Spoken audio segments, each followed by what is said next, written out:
আসসালামু আলাইকুম। আজকে দেখাবো এসএসের একটা গ্যারেজ রুমের হুইল গেট।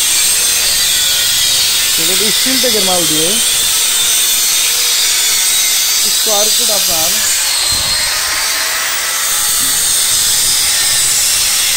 1300 টাকা স্কোয়ার ফুট করবে। 1.2 mm মাল দিয়ে 1300 টাকা স্কোয়ার ফুট।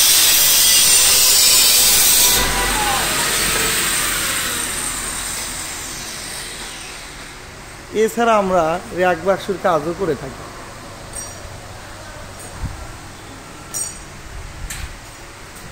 আমাদের মিস্ত্রি সুমন না, খুব অভিজ্ঞতা সম্পন্ন মিস্ত্রি।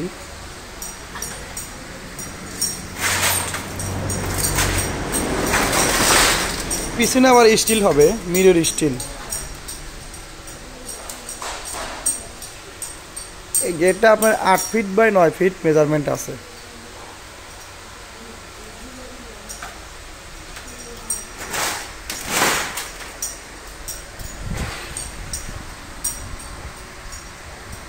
যদি কেউ বানাতে চান তাহলে ভিডিও ডিসক্রিপশনে দেওয়া নাম্বারে যোগাযোগ করবেন।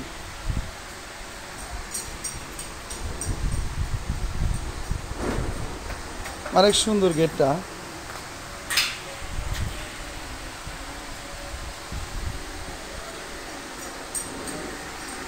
এই পাশে হবে মিনি পাল্লা।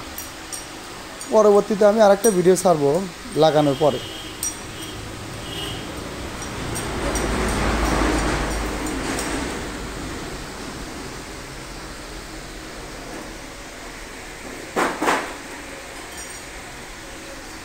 এগুলো আপনার গ্যাপ আছে 2 ইঞ্চি, 2 ইঞ্চি গ্যাপ, 2 ইঞ্চি করে গ্যাপ আছে ভিতরে। এবং পিছনে মিরর স্টিল হবে, এসএসের স্টেনলেস স্টিল হবে।